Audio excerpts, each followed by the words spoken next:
Hello students, welcome to Civil Centric again. So last session में my dear students हमने बात किया था about the tapered bar. हमने bars in series किया था, फिर हमने tapered bar के elongation को और tapered bar में क्या stresses आती हैं उनको कैसे डील करना है इसके बारे में लास्ट सेशन में हमने डिस्कशन किया था और क्वेश्चन किए थे. ठीक है, सो लास्ट सेशन में बेटा हमने ये क्वेश्चन किया था जिसमें हमने परसेंटेज एरर निकाला था and this was the question number 47. ठीक है, ये हमारा क्वेश्चन नंबर 47 हो गया था. ठीक है, सो अब मैं चाहता हूं कि हम एक क्वेश्चन और करें ताकि ये टेपर्ड बार वाली कहानी आपको और बेटर वे में समझ में आ जाए. सो ये हमारा गेट पीवाईक्यू है. ओके, ये गेट प्रीवियस ईयर क्वेश्चन है ऑफ सिविल इंजीनियरिंग. ओके, ये क्या है बेटा हमारा GATE previous year question of civil engineering. Okay, civil engineering का हमारा गेट पीवाईक्यू है. सो इस क्वेश्चन को अपन सॉल्व करेंगे और ये क्वेश्चन नंबर है हमारा 48. सो अ टेपर्ड सर्कुलर रॉड. ठीक है, इस क्वेश्चन को अब आप सॉल्व करिए. आई होप कि आप इसको सक्सेसफुली सॉल्व कर सकते हैं. क्वेश्चन ठीक से पढ़ना है और सॉल्व करना है. सो क्या बोलता है बेटा, a tapered circular rod of diameter varying from 20 mm to 10 mm. ठीक है, अब मैं इसको सॉल्व कर रहा हूं. is connected to another uniform circular rod of diameter 10 mm as shown in the figure. ठीक है, सो हमें एक फिगर दिख रहा है. इसमें यहां से यहां तक तो हमारी टेपर्ड बार है. चलिए नामकरण कर देते हैं ए बी एंड सी. सो ए से बी तक तो हमारी टेपर्ड बार है और बी से सी तक हमारी एक यूनिफॉर्म सर्कुलर रॉड है यानी प्रिज्मेटिक बार है as shown in the following figure. Both bars are made up of same material with the modulus of elasticity E as 2 into 10 to the power 5 megapascal. यानी modulus of elasticity Young's modulus भी हमको question में दिया हुआ है. When subjected to a load of 30 pi kilonewton, the deflection at point A is right. So हमको यहाँ पे पूछ रहा है कि भैया ए पॉइंट का क्या डिफ्लेक्शन होगा इस केस में. ठीक है, सो हम इसको कई तरीके से कर सकते हैं अगर चाहें तो, और हमने सारे तरीके बहुत अच्छी तरीके से देखे हैं. तो सबसे पहले क्रॉस सेक्शन चेंज हो रहा है तो हम कह सकते हैं कि ये बार्स इन सीरीज की प्रॉब्लम है, बार इन सीरीज की समस्या है. तो अगर इसको अपन बार्स इन सीरीज की प्रॉब्लम को बोलेंगे तो यहां पे सबसे पहले अपन रिएक्शन निकाल दें. तो ये रिएक्शन हमारा क्या हो गया, ये रिएक्शन हो गया हमारा पी. ठीक है, और अगर मैं इसका लोडिंग डायग्राम बनाऊं तो सर साइन कन्वेंशन का क्या करेंगे. साइन कन्वेंशन का क्या जुगाड़ है बेटा, हमें हॉरिजॉन्टल में साइन कन्वेंशन अच्छे से समझा हुआ है. तो अपन क्या करें, इस डायग्राम को ऐसा उठा लें.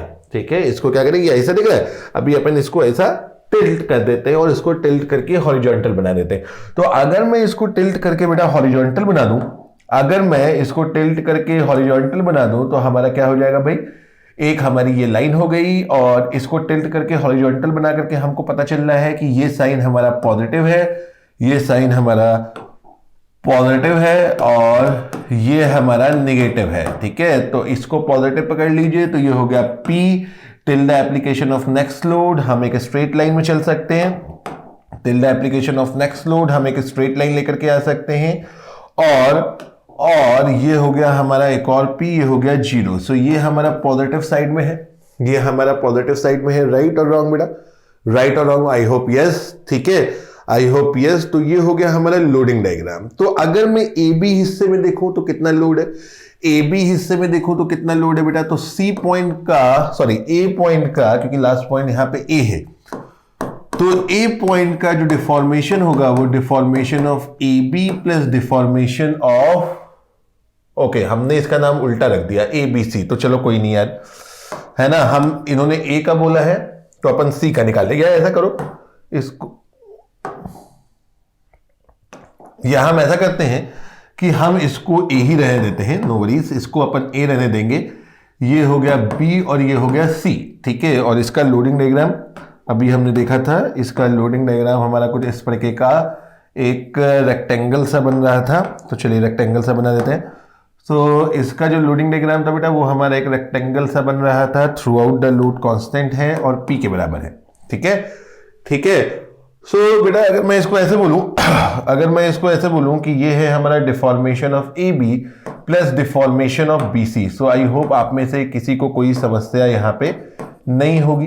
राइट, नीचे से ऊपर की तरफ कर दिया, क्या फर्क पड़ता है, ए बी से बी सी तक, ये हो गया हमारा डिफॉर्मेशन ऑफ ए। तो ए बी हिस्से में लोड कितना है पी, और लोड ए बी हिस्सा कौन सा है, नीचे वाला, तो ए बी हिस्से में लोड पी है और ए बी हिस्सा हमारा प्रिज्मेटिक है। तो ए बी हिस्से के लिए अपन क्या कह सकते हैं, पीएल अपॉन पाई बाई 4, और ए बी हिस्से का डायमीटर क्या है, d2, pi by 4 d2 square into E, plus BC हिस्सा हमारा क्या है, बीसी हिस्सा हमारा टेपर्ड है।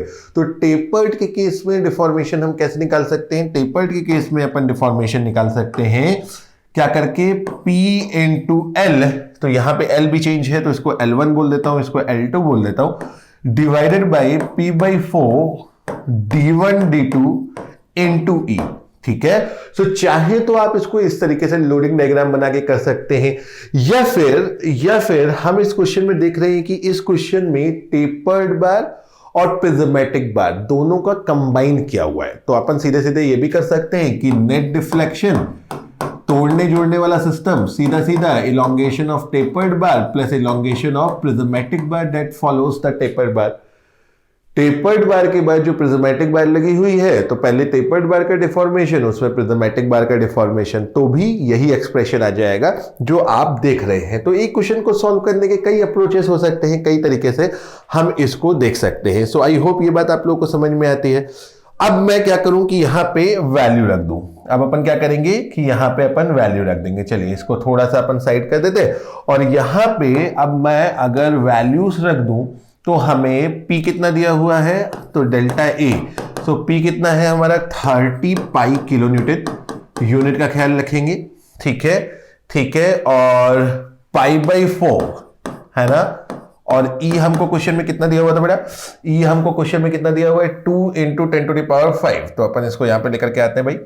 ठीक है, 2 into 10 to the power 2 into 10 to the power 5, right, 2 into 10 to the power 5, और हमारा ओके, सो ये हो गया हमारा E, और इतना मैंने तो देखो, अगर आप देखो तो P upon pi by 4 E सब में कॉमन है, P अपॉन पाई बाई 4 सब में क्या है, कॉमन है। तो अपन क्या करें, जो चीज कॉमन है उसको यहीं रख लेते हैं, और जो चीज कॉमन नहीं है उसको अंदर डाल देते हैं। तो L1 अपने को कितना दिया हुआ बेटा, L1 अपने को कितना दिया हुआ है, देख लो जरा, L1 दिया है 2 मीटर, L2 दिया है 1.5 मीटर। चलो good to go. So L1 हमको दिया है 2 metre, so 2 into 10 to the power 3, because हमें mn में बदलना है, divided by d2 square. So d2 अपने को कितना दिया हुआ था भाई, d2 अपने को कितना दिया हुआ था, d2 अपने को दिया हुआ था 10 mm। ठीक है, d2 अपने को 10 mm दिया हुआ है, सो d2 10 mm है, तो यहां 10 स्क्वायर कर दीजिए, प्लस हमारा L2 कितना था 1.5 metre, so 1.5 into 10 to the power 3 है ना। सो अपन ने इसको क्या किया था, L1 हमने इधर लिया था ना, ए बी हिस्सा, तो थोड़ा सा यहाँ पे इसको अपन को 1.5 कर देना चाहिए ना, क्योंकि ये वाला जो हिस्सा है, देखिए ऐसा सिली मिस्टेक ना हो जाए, हम नीचे से ऊपर की तरफ गए हैं ना, तो यहाँ पे लेंथ क्या है, ये वाली लेंथ है 1.5 है ना, और डायमीटर है 10 स्क्वायर, राइट, डायमीटर है 10 स्क्वायर। ओके, और यहां पे हमारा ये वाला जो हिस्सा है, बीसी वाले हिस्से की लेंथ क्या है 2 मीटर, बीसी वाले हिस्से की लेंथ क्या है 2 मीटर। देखिए डाटा प्लेसिंग में हमेशा ध्यान रखिएगा, divided by d1 d2, divided by d1 d2, तो d1 कितना है बेटा 20, और ये कितना है 10, ये कितना है हमारा, ये है हमारा 10, राइट माय डियर। ओके, सो ये बेटा बन गया हमारा, ये बेटा हमारा क्या बन गया, ये हमारा बन गया, ये हमारी बात बन गई किसकी, ये हमारी बात बन गई डिफॉर्मेशन ऑफ ए। तो हम इसको कैलकुलेट कर सकते हैं, right. Okay, so let's calculate it, देखते कितना आ रहा है, लेट अस कैलकुलेट इट। ये हमारा न्यूमेरिकल एबिलिटी टाइप क्वेश्चन था सिविल का। So 1.5 into 10 to the power 3 divided by 10 square plus 2 into 10 to the power 3 divided by 200, right, into 30 into pi into 10 cube divided by pi by 4 into 2 into 10 to the power 5। सो हमारा answer कितना आ रहा है बेटा, यहाँ पे delta A हमारा कितना आ रहा है 15 mm, डेल्टा ए हमारा कितना आ रहा है 15 mm। ठीक है, सो आप इसकी कैलकुलेशन को क्रॉस चेक भी कर सकते हैं। ठीक है, हम इसको क्रॉस चेक भी कर सकते हैं। सो आई होप आप लोग को ये क्वेश्चन समझ में आ गया और इसका आंसर अपना क्या निकल के आ रहा है 15 mm। सो हमारी एक टेपर सर्कुलर रॉड जिसका डायमीटर किस तरीके से वेरी कर रहे हैं, ठीक है, उसको हम इस तरीके से आसानी से सॉल्व कर सकते हैं। सो आई होप ये बात आप लोग को समझ में आ गई बेटा, है ना। अगर हम डायरेक्टली करना चाहें तो टेपर्ड बार और इसके इलॉन्गेशन को ऐड कर सकते हैं। टेपर्ड बार का deformation of a, so deformation of tapered bar हमने फॉर्मूला देखा था लास्ट सेशन में, PL/π/4 d स्क्वायर। सो सीधा सीधा P इंटू L1 डाटा रखना शुरू कर दीजिए, 2 ओके इंटू 10⁻³ अपॉन π/4, है ना। इसको अपन थोड़ा सा यहां ले लेते हैं, कोई दिक्कत नहीं है, अपॉन π/4 ओके d1 d2। सो d1 d2 कितना है 20 10 into E2 into 10⁵, right plus P, इधर भी P है, P की जगह अपने को 30 इंटू पाई, तो पीछे 30 इंटू पाई तो इंटू 10⁻³ किया था कि नहीं किया था इधर, हाँ किया था। कभी कभी क्या होता है कि मिस हो जाती है ना चीजें।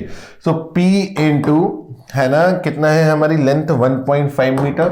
सो ये दूसरा हिस्सा प्रिज्मेटिक है, यानी 10⁻³ divided by π/4 d square, that is 10 square into 2 into 10⁵। So ये हमारा क्या निकल के आ गया बेटा, ये हमारा निकल करके आ गया डेल्टा ए, मतलब ए पे डिफॉर्मेशन। चलिए एक बार जल्दी से और क्रॉस चेक कर लेते हैं कि कहीं हमसे कोई गलती तो नहीं हुई, है ना, कैलकुलेशन में, राइट। देखो एक बार क्रॉस चेक करने में कोई हर्ज नहीं होता है ना। आप लोग भी एग्जाम में अगर आपको 1% भी लगे कि कहीं कोई कैलकुलेशन मिस्टेक हो गया है तो इट इज ऑलवेज बेटर, ठीक है, कि भैया हम क्रॉस चेक कर ले। अगर एक बार क्रॉस चेक करके अपने को चीजें सही से मिल जा रही हैं तो इसमें कहीं कोई हर्ज हमको नहीं है। और हमको देखो गेट में ना 1 नंबर 2 नंबर बहुत इंपॉर्टेंट होते हैं, ठीक है, कि भाई अगर 1 नंबर का क्वेश्चन गलत हो गया तो 1 नंबर अगर आपकी अच्छी रैंक आ रही है तो आप देखोगे आपको बहुत हेल्प करता है, ठीक है, बहुत हेल्प करता है। तो ये कितना आ रहा है बेटा, यहां से भी 15 mm आ रहा है, मतलब हमने जो निकाला था वो एकदम करेक्ट निकाला था, राइट। सो अब हम एंश्योर हो गए, क्यों, ठीक है। सो यहां पे हमारा आंसर इस केस में क्या आया 15 mm। तो ये बेटा एक तरीके से कंबाइन केस था टेपर्ड बार और प्रिज्मेटिक बार का। सो आई होप कि आप लोगों को ये बात समझ में आ गई हो। और ये हमारा क्वेश्चन नंबर हो गया था, लास्ट हमारा question number 47। So this is question number 48। सो अब तक हम 48 क्वेश्चन कर चुके हैं, अर्धशतक से केवल 2 रन और अपन दूर है, ठीक है। चलिए जी, सो बात करते हैं नेक्स्ट केस की। सो अब हमारा केस कौन सा कंप्लीट हो गया बेटा, बार्सिन सीरीज की ही एप्लीकेशन थी जब हमने टेपर्ड बार का एनालिसिस किया, है ना। कोई नया कॉन्सेप्ट ऐसा नहीं था, एक तरीके का बार्सिन सीरीज का ही एप्लीकेशन था, उसी को एक तरीके से और ज्यादा समझना था, ठीक है। सो अब हम शुरू करेंगे बेटा एक नेक्स्ट टॉपिक जो अगेन बार्सिन सीरीज की ही एक तरीके से एप्लीकेशन है और बहुत इंपॉर्टेंट टॉपिक है, बहुत बार बहुत ज्यादा पूछा जाता है। तो हम अब बात करने वाले हैं, हमारा topic elongation of prismatic bar due to a self weight, ठीक है। सो किसी प्रिज्मेटिक बार का उसके सेल्फ वेट की वजह से कितना इलॉन्गेशन होता है, अब हम इसकी बात करने जा रहे हैं, ठीक है। सो आप देखिए, अगर आप सॉम देखिए कितना शानदार सब्जेक्ट है, कितना सुंदर सब्जेक्ट है। हमने इनिशियली अजम्पशन देखा था material is isotropic and homogeneous, but हमने ऐसे प्रॉब्लम्स भी सॉल्व किया जिसमें इलास्टिक प्रॉपर्टी वेरी कर रही थी, मतलब जो कि आइसोट्रोपिक एंड होमोजेनस मटेरियल नहीं था, राइट। फिर हमने अजम्पशन देखा था कि बार शुड बी प्रिज्मेटिक, तो बार शुड बी प्रिज्मेटिक। अभी हमने टेपर्ड बार सॉल्व करके आए, तो बार प्रिज्मेटिक ना भी हो तो भी कैसे सॉल्व करना है ये भी हमने सीखा। फिर हमने अजम्पशन देखा था कि self weight should be neglected, और अब हम क्या देखने जा रहे हैं कि अगर सेल्फ वेट को निग्लेक्ट नहीं किया जाए और सेल्फ वेट को भी कंसीडर करते हुए चीजों को पढ़ा जाए तो ऐसे में हम किस तरीके से प्रॉब्लम को सॉल्व कर सकते हैं। ठीक है, और एक और अजम्पशन था लोड शुड बी स्टैटिक, और हमने इंपैक्ट लोड की भी बात की। तो मतलब स्टैटिक ना हो तो भी कैसे डील करना है, ये भी कुछ हद तक हमने चीजों को समझा। तो विद अजम्पशन विदाउट अजम्पशन हम अपने आप को तैयार कर रहे हैं कि हम कैसी भी प्रॉब्लम को सॉल्व कर सके, डिजाइन कर सके। Now coming to this topic, elongation of a prismatic bar due to its self weight। तो सेल्फ वेट की वजह से किसी प्रिज्मेटिक बार का elongation क्या होगा, अब हम इसको निकालने की इच्छा रखते हैं। सो elongation of prismatic bar due to its self weight। So self weight क्या है और क्यों है? क्योंकि हर मटेरियल की कुछ डेंसिटी होती है। सेल्फ वेट क्यों है? क्योंकि हर मटेरियल की कुछ डेंसिटी होती है। ठीक है, और अगर मैं आपसे कहूं कि मान लीजिए कि हमारा जो मटेरियल है उसकी डेंसिटी है गामा, तो ये जो गामा मैं बोल रहा हूं बेटा, ये ध्यान रखना वेट डेंसिटी की बात कर रहा हूं। ठीक है, एक हमारा नॉर्मल नोटेशन दिखाता है रो, तो इसकी यूनिट अपन क्या यहां पर लेकर चल रहे हैं, किलो न्यूटन पर मीटर क्यूब, या कभी आप लेकर के चल सकते हो न्यूटन पर मीटर क्यूब। राइट, ठीक है, क्योंकि ये एक तरीके की डेंसिटी है, यानी पर यूनिट वॉल्यूम है। याद रखिए ये डेंसिटी की जो अपन बात कर रहे हैं, एक रो भी होता है, इसे हम मास डेंसिटी बोलते हैं। ठीक है, इसे हम मास डेंसिटी बोलते हैं, और ये जो मास डेंसिटी होती है ये होती है केजी पर मीटर क्यूब, ये होती है केजी पर मीटर क्यूब। राइट बेटा, राइट बेटा। सो हमारे पास वेट डेंसिटी है, मास डेंसिटी है। ठीक है, सो मास डेंसिटी नॉर्मली हमको नहीं दी जाती है, वेट डेंसिटी दी जाती है। अब मैं आपसे एक सवाल ये पूछना चाहता हूं कि अभी तक जितने भी हमने सेशन देखे सॉम के, जो भी सॉम की हमारी बात हुई, तो हम लोड को कौन सी यूजुअल यूनिट में डील करते हैं, लोड की क्या यूजुअल यूनिट अपन लेकर के चलते हैं? तो आप कहोगे सर या तो हम देखें क्वेश्चन जिसमें न्यूटन लेके चलते हैं या किलो न्यूटन लेकर के चलते हैं, और यहां पे हमें ये जो वेट डेंसिटी है इसकी यूनिट क्या दिख रही है, हमको इसकी यूनिट दिखती है किलो न्यूटन पर मीटर क्यूब। तो हमें जब इसकी यूनिट दिख रही है किलो न्यूटन पर मीटर क्यूब, तो इसके मायने क्या है कि हमें कुछ जुगाड़ करके इसे किलो न्यूटन बनाना पड़ेगा, हमें कुछ जुगाड़ बना करके इसे किलो न्यूटन बनाना पड़ेगा। राइट, तो अगर हमें इसे किलो न्यूटन बनाना है तो मैं आपसे ये पूछना चाहता हूं कि इसे किलो न्यूटन बनाने के लिए अपन इसमें क्या मल्टीप्लाई कर दें। तो आप कहोगे सर ये तो बहुत इजी बात आपने पूछी, किलो न्यूटन पर मीटर क्यूब यूनिट है, तो हम इसमें वॉल्यूम को अगर किसी तरीके से मल्टीप्लाई करने का जुगाड़ बना दे तो हमें यूनिट मिल जाएगी किलो न्यूटन। तो आप ध्यान से देखना बेटा, ध्यान से देखना, अपन क्या करते हैं, अपन एक सेक्शन ले लेते हैं। ठीक है, तो मान लेते हैं कि इसकी लेंथ है हमारी L। ठीक है, इसकी लेंथ है हमारी L। सो ये मास डेंसिटी अपन यहां से हटा रहे हैं। ठीक है, क्योंकि नॉर्मली इसकी यूनिट अपने को नहीं दी होती, और दी भी जाएगी तो आप इसमें G मल्टीप्लाई कर लेना, है ना, इतना तो अपन कर ही लेंगे। तो ये है हमारा L लेंथ। ठीक है, द लेंथ इज L।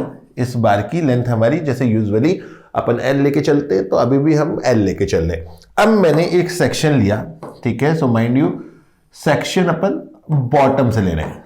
ठीक है सर, इस बात का कोई फर्क पड़ेगा? बिल्कुल फर्क पड़ता है। ठीक है, सो हमने एक सेक्शन लिया XX फ्रॉम द बॉटम।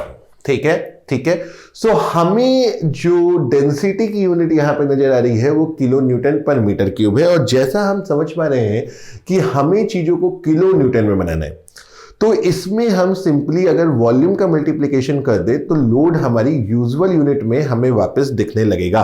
तो इस X सेक्शन पे क्या लोड आ रहा है, इस X सेक्शन पे क्या लोड आ रहा है, तो इस पे लोड निकालने के लिए अपन क्या करें, वेट डेंसिटी में वॉल्यूम का मल्टीप्लिकेशन कर दे। तो वेट डेंसिटी में वॉल्यूम मल्टीप्लाई करूं तो क्या मल्टीप्लाई हो जाएगा, A into x. Right, area into length, यहां तक कि हमारी लेंथ क्या है, x है, तो हमारा px क्या हो गया, gamma into a into x. Right my dear.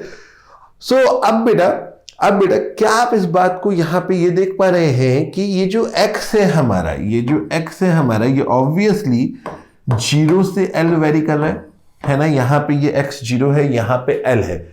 Now ये x 0 से l वारी कर रहा है और लोड अपने को दिख रहा है गामा इंटू ए इंटू एक्स। लोड हमको क्या दिख रहा है, गामा इंटू ए इंटू एक्स। यानी हम ये कह सकते हैं कि ये लोड हमारा x के साथ लेंथ में वेरी कर रहा है, कहीं कुछ है कहीं कुछ है कहीं कुछ है। राइट और रॉन्ग बेटा? ठीक है, तो बिल्कुल सही बात कह रहे हो सर। हम साफ देख सकते हैं कि लोड हमारा वेरिएशन में है। अब मेरा आपसे ये सवाल है जिसका जवाब आपको देना है, तो कैसे देंगे सर? आप अपने मन में दीजिए, मेरे तक आवाज पहुंच जाएगी। जैसे ही चीजें वेरिएशन में आती हैं, अब इस लाइन को कंप्लीट आपको अपने मन में करना है, जैसे ही कोई चीज वेरिएशन में आ जाए तो हमें किस चीज का जुगाड़ बना लेना है? हमें जुगाड़ बना लेना है किसका? इंटीग्रेशन का। मेरे को लगता है मेरे से बोलने से पहले आपके मन ने आपको ये आवाज बता दी होगी। तो इंटीग्रेशन का जुगाड़ बना ले। जहां भी चीजें वेरिएशन में होती हैं अपन इंटीग्रेशन का जुगाड़ बनाएंगे। और इंटीग्रेशन का जुगाड़ बनाने के लिए अपन क्या करेंगे? इंटीग्रेशन का जुगाड़ बनाने के लिए अपन क्या करेंगे? अपन ले लेंगे एक पट्टी, क्यों? है ना जी? हम क्या ले लेंगे? अपन ले लेंगे एक स्ट्रिप। ठीक है, तो चलो भाई ले लो एक स्ट्रिप, है ना? ये अपन ने एक छोटी सी सुंदर सी स्ट्रिप ले ली। राइट, हमने एक छोटी सी सुंदर सी स्ट्रिप ले ली। अब अपन क्या करें भाई? अब अगर हम इस स्ट्रिप के ऊपर, अगर हम इस स्ट्रिप का डिफॉर्मेशन निकाल लें, अगर हम एक स्ट्रिप का डिफॉर्मेशन निकाल लें और फिर इसको 0 से l इंटीग्रेट कर दें, तो इस पूरी बार का इलोंगेशन निकल जाएगा। इस पूरी बार का इलोंगेशन निकल आएगा। तो भैया स्ट्रिप का इलोंगेशन क्या होगा? px dx upon area into Young's modulus. Formula तो एक ही है ना, pl अपॉन ए। ठीक है, वही घुमा फिरा के लगाना है। ठीक है, तो pl अपॉन ए वाला फॉर्मूला यहां पे फिर से पैदा हो गया। तो डेल्टा स्ट्रिप क्या लिख सकते हैं बेटा हम? P की जगह पे मैं लिख देता हूं गामा इंटू ए इंटू एक्स। तो ए और एक्स, ए तो कट गए ऊपर नीचे, तो क्या बचा? गामा एक्स dx अपॉन ई। अब क्या करूं? ये भी आवाज आपके मन में उछल उछल के आनी चाहिए। आप कहोगे तो सर हमेशा की तरह अब आप ऐसा करना कि अब आप यहां पे बना देना ऐसी चिड़िया जो इंटीग्रेशन को दिखाएगी, और यहां पे 0 से डेल्टा इंटीग्रेशन की लिमिट चढ़ा देना और यहां चढ़ा देना 0 से l। तो चलो भाई, जैसा आपका आदेश है ना, आपका मन मुझे पता है ये सब बातें कह रहा है आपसे। ठीक है, सो अब अपन क्या करेंगे? इसको इंटीग्रेट कर देंगे। तो इंटीग्रेट कर देंगे तो एक तरफ आ जाएगा डेल्टा और x इंटीग्रेट हुआ, बना x²/2, लिमिट चढ़ा दी, तो क्या बन गया जुगाड़? Gamma l²/2e। तो ये हमारा फॉर्मूला बन करके आ गया, elongation of a prismatic bar due to self weight। तो अपन इसके नीचे ऐसा SW लिख देते हैं ताकि हमें याद हो कि सेल्फ वेट की वजह से जो इलोंगेशन होता है वो क्या होता है? Gamma l²/2e। तो आई होप कि ये बात आप लोगों को समझ में आई होगी कि किस तरीके से हम इलोंगेशन का एक्सप्रेशन निकाल लिए हैं सेल्फ वेट के केस में। अब अगर इस एक्सप्रेशन को आप ऑब्जर्व करें, इस एक्सप्रेशन को ऑब्जर्व करें जैसा हम हमेशा से करते आए हैं, इक्वेशन को पढ़ने की कोशिश, तो हमें क्या नजर आता है और हम क्या अंग्रेजी यहां से लिख सकते हैं कि elongation of a prismatic bar, elongation of a prismatic bar due to self weight, elongation of a prismatic bar due to self weight is proportional to L square, is proportional to L square and independent of area और diameter और cross section dimensions. तो ये हमारी कहानी निकल करके आई कि नहीं आई भाई? इक्वेशन क्या कह रहा है कि अगर हमारे प्रिज्मेटिक बार के इलोंगेशन की इस इक्वेशन को आप देखें तो इलोंगेशन किसी प्रिज्मेटिक बार का due to self weight is proportional to L square and is independent of area and diameter। और इसी के ऊपर आपको क्वेश्चन भी देखने को मिलते हैं। This is our question number 49। बस एक रन दूर है ना? और डेफिनेटली अपन रन आउट नहीं होने वाले। ठीक है, अपन प्रेशर में नहीं आएंगे। ठीक है कि 50 रन बनने वाला है भाई, अब बैट ऐसा ऊपर उठाने का है तो रन आउट हो गए। ठीक है, ऐसा नहीं करना। ठीक है। So a solid uniform metal bar of diameter D length L, ये गेट पीवाईक्यू है सिविल इंजीनियरिंग का, ठीक है, सिविल इंजीनियरिंग का गेट प्रीवियस ईयर क्वेश्चन है। So a solid uniform metal bar of diameter D length L is hanging vertically from its upper end, बहुत अच्छी बात है। The elongation of the bar due to self weight is, so क्या है बताइए, कौन सा ऑप्शन सही बैठ रहा है। सो आई होप आप लोगों को ये बहुत आसानी से समझ में आ गई होगी। और अभी जस्ट हमने इस बारे में बात की है कि हमारे जो प्रिज्मेटिक बार होता है उसका सेल्फ वेट की वजह से जो इलोंगेशन होता है वो प्रोपोर्शनल होता है एल स्क्वायर के, और इंडिपेंडेंट होता है डायमीटर या किसी भी क्रॉस सेक्शनल डायमेंशन के, ठीक है। सो आई होप सेल्फ वेट में आपको यहां तक की बात पूरी तरीके से समझ में आ गई होगी। तो अब थोड़ी सी और बात करते हैं, ठीक है, थोड़ी सी और बात करते हैं हम यहां पे। सो हमने एक एक्सप्रेशन तो डेवलप कर लिया, ठीक है, हमने एक एक्सप्रेशन तो डेवलप कर लिया, चलो बहुत अच्छी बात है सर, एक्सप्रेशन डेवलप हो गया। अब मैं आपको कुछ चीजें और बताना चाहता हूं यहां पे। सो ध्यान देने योग्य बातें क्या है जिनका खास ख्याल अपने को रखना चाहिए, अदरवाइज क्या होती है कि हमसे मिस्टेक हो सकती है, गलती हो सकती है। सो सबसे पहली बात तो याद रखिएगा कि x हमेशा हम फ्री एंड से लेंगे, x हमेशा फ्री एंड से लेंगे। पूरी लेंथ हमारी क्या है, पूरी लेंथ है हमारी l, ठीक है। सो x हमेशा हमें फ्री एंड से लेना है, राइट, ठीक है। सो अब अगर हम इसका एक्सेल लोडिंग डायग्राम बनाएं, अब अगर हम इसका एक्सेल लोडिंग डायग्राम बनाने की कोशिश करें, सो हमने क्या देखा, हमने देखा कि ये जो लोड वेरी कर रहा है ये विद रिस्पेक्ट टू x कुछ इस तरीके से वेरी कर रहा है। तो अगर मैं इसका लोडिंग डायग्राम बनाने की कोशिश करूं तो सर ये लोडिंग डायग्राम जो बनेगा ये कौन सी कैटेगरी में बनेगा, तो ये जो सेल्फ वेट है ये अपसाइड डाउन की तरफ लगेगा, जाहिर सी बात है, ठीक है।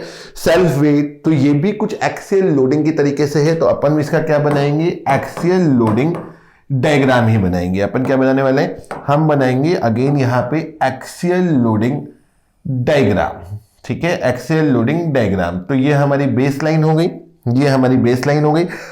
अब इस एक्सप्रेशन को देख करके हम लोडिंग डायग्राम को फॉर्म कर सकते हैं। कैसे है इस एक्सप्रेशन को देख के अपन लोडिंग डायग्राम फॉर्म कर सकते हैं, तो जहां पे x 0 है, जहां पे x 0 है वहां पे ये लोड 0 है, और x मैक्सिमम कहां है, x मैक्सिमम यहां पे है जहां पे x is equal to l नजर आ रहा है, राइट, जहां पे आपको x is equal to l नजर आ रहा है। तो जहां x is equal to l है, जाहिर सी बात है कि यहीं पे आपका जो लोड आएगा वो मैक्सिमम आएगा, ठीक है, लोड आएगा वो मैक्सिमम आएगा, और कितने के बराबर आएगा, गामा इंटू ए इंटू एल के बराबर।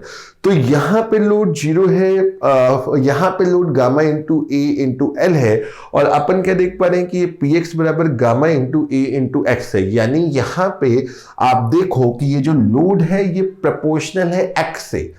अगर ये लोड प्रोपोर्शनल है एक्स से तो इसके मायने क्या है कि हमारी जो वेरिएशन है, हमारी जो वेरिएशन है बेटा वो लीनियर वेरिएशन है। तो जब लीनियर वेरिएशन है तो इसको कुछ इस तरीके की लाइन के साथ मैं जोड़ दूं, तो सेल्फ वेट की वजह से जो लोडिंग डायग्राम बनता है वो कुछ इस तरीके से हमारा बन करके आता है, कुछ इस तरीके से हमारा बन करके आता है। सो आई होप गाइस कि आपको यहां पे ये बात भी समझ में आई होगी कि एक्सेल लोडिंग डायग्राम हमारा सेल्फ वेट केस में कैसे बनता है, किस तरीके से हम सेल्फ वेट के केस में इलोंगेशन निकाल सकते हैं। तो सर आपने स्ट्रेस की बात नहीं की, चलो स्ट्रेस की भी बात कर लेते हैं। ये बताओ पी एक्स बराबर है gamma into A into x. So what is the stress eight x section, what is the stress eight x section, क्या होनी चाहिए स्ट्रेस एक्स सेक्शन में, सो ये है गामा इंटू एक्स अपॉन ए, राइट, फोर्स अपॉन एरिया। यानी कितनी हो रही है, यानी कितनी हो रही है हमारी स्ट्रेस, तो हमारी स्ट्रेस कितनी निकल के आ रही है बेटा, यहां पे गामा इंटू एक्स, राइट, हमारी स्ट्रेस निकल के आ रही है गामा इंटू एक्स। यानी एक्स को चेंज करके किसी भी सेक्शन में अब आप स्ट्रेस भी निकाल सकते हो। तो हर सेक्शन की स्ट्रेस मिल गई, टोटल इलोंगेशन मिल गया, लोडिंग डायग्राम बन गया। तो क्या सर पूरी बात खत्म हो गई? बात तो खत्म हो गई, लेकिन बात खत्म नहीं भी हुई। कैसे? क्योंकि इसमें और कई आयाम हैं, और कई नजरियों से चीजों को देखने की जरूरत है। तो इस नजरिए को और क्या नजर से देखना चाहिए और क्या नजरिए होने चाहिए, इनकी बातें अब हम नेक्स्ट सेशन में करेंगे। So guys, stay tuned and will see you in the next session.